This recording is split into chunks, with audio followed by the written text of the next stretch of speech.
This model will consider various kind of appropriate data sets which will be analyzed and will be combined with other data sets to get a better visualization of the predictability with the help of different graphs like heat map, stats model, and pair plot.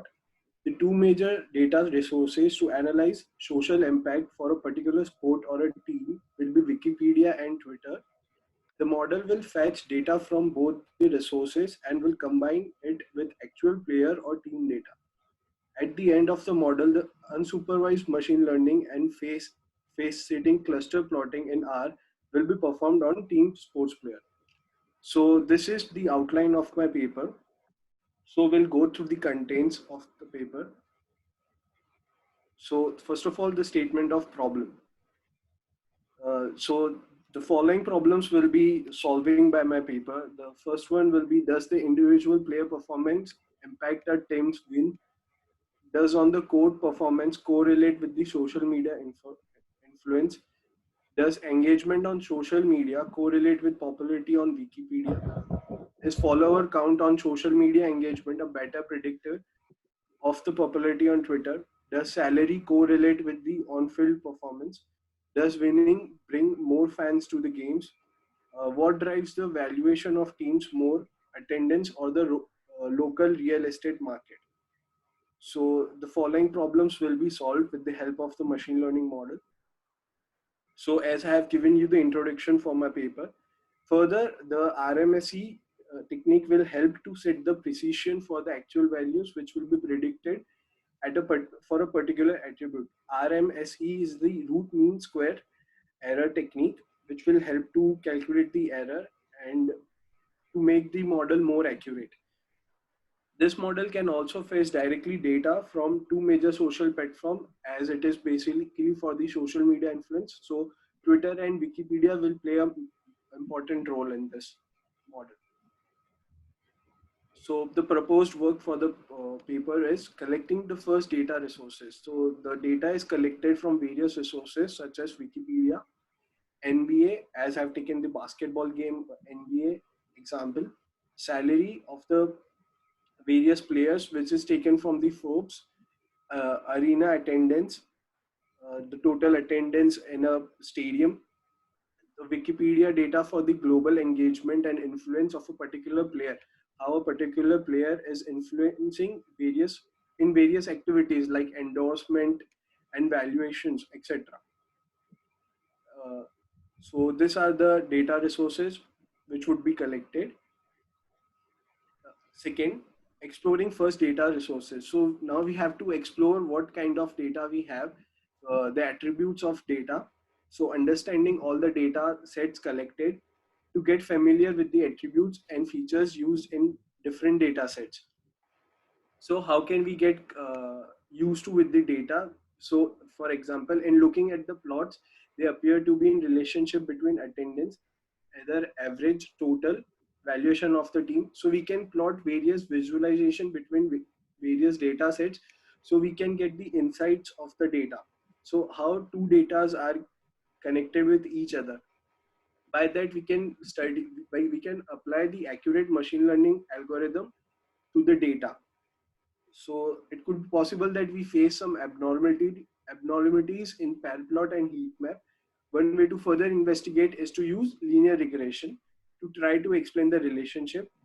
We can do this with Python or R. So in Python, there are two more approaches, stats model and scikit-learn, both of which I have used in this paper. Third one, the unsupervised machine learning, clustering the data sets. So the next step in the learning more is to use the unsupervised machine learning to cluster the insights of the data. In this, I have used the KNN clustering algorithm, which determine the Euclidean distance between the points and attributes being clustered by that. So the points which comes under Euclidean distance are set as in one cluster. Same happens with the other clusters also.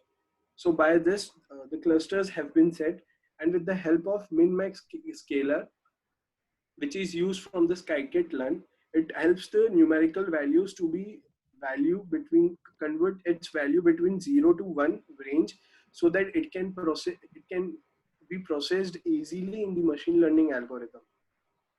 Next, sklearn cluster is performed against the scale data, and then the cluster results are attached to a new column. So the results are attached to a new column and a new data frame has been created. Now plotting KNN clustering in 3D with R. So to get a visualization in 3D, KNN cluster is plotted in 3D view with the help of R programming language. Okay, next we are going to create a plot using the ggplot in R. The first thing to do in the plotting relationship in the new graph is to make a logical name for the clusters. The 3D plot gave us some great ideas about how to name a cluster. So in 3D name, we can give the cluster names of our own choice. So have given cluster 0 appear to be as low valuation and low performance, as a particular player's valuation is low as his performance is low. Cluster 1 medium valuation with high performance. Cluster 2 is high valuation with low performance. So different clusters have different meaning. Collecting challenging data sources. So there are three major data sources: collecting Wikipedia page views for athletes, collecting Twitter engagement for athletes, third, exploring athlete data. To fetch data from Wikipedia, this is the code to fetch continuous data from Wikipedia.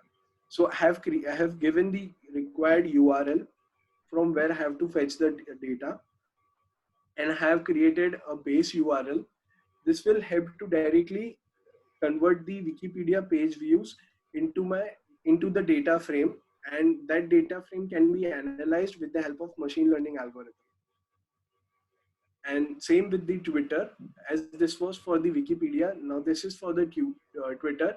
There is a library named as Twitter in Python, which can be imported, and from there the Twitter data can be used directly in the data frame and can be further used for the machine learning analysis. The sixth point, unsupervised machine learning on sports players. So again, the all the datas are now joined, and now we have to perform unsupervised machine learning. First, as I explained previously, that first of all we will do the scaling process. First step is scale. Uh, First step is scale that data and select the attributes against which to cluster. So it will help to cluster down. Again, the KNN clustering will be used, and dropping rows with any missing values. So the rows which has missing values will be dropped. Seventh point, face setting cluster plotting in R on sports. So again, the cluster names will be given as here you can see the cluster 0 is for the low pay. Cluster 1 is for the high pay, above average performance. Cluster 2, low pay for average performance. Cluster 3 for high pay, high performance. And cluster 4, medium pay, above average performance. So different clusters have been set up for different details of the athletes. This can be visualized in the R with the help of different visualizations. Eighth point, putting it all together, team players, powers, and endorsement. With all the data collected, there are some interesting new plots to test out. By combining the endorsement, team, and player data, it is possible to make a couple of face hitting plots. First, the endorsement data can be shown in correlation heat map. Next, in the ascent plot, note the huge part of making the ascent plot readable. It's converting the colors to log norm. This allows to changes to be catalyzed for bounding cells. So nothing but the various data, combining it with the machine learning algorithm and using the visualization techniques, we can see the insights and we can judge how the social media is influencing a particular sport or a team or a player. So by that we can judge with the social media. So conclusion and future scope. This model looked at the real world ML problem, starting with the questions and then moving into the techniques on how to collect the data from all over the internet. Example, Wikipedia and Twitter. The larger data sources, Wikipedia and Twitter, required a different approach to fetch the required data as I show you the different approaches between them. The output of various data sets can also be visualized with the help of this model. Players can understand their social media influence and guide themselves in a proper manner to maximize the output. Runtime predictions can be uh, one aspect of its future scope with the help of deep learning. Uh, Thank you, sir. Thank you very much, Mr. Dr. Ashish, for your presentation. I will leave the platform. If the audience has any question, is there any question for Dr. Ashish? Doctor, there doesn't have any question for you. Uh, I will just simply ask, okay, since you have chosen the volleyball player, but we can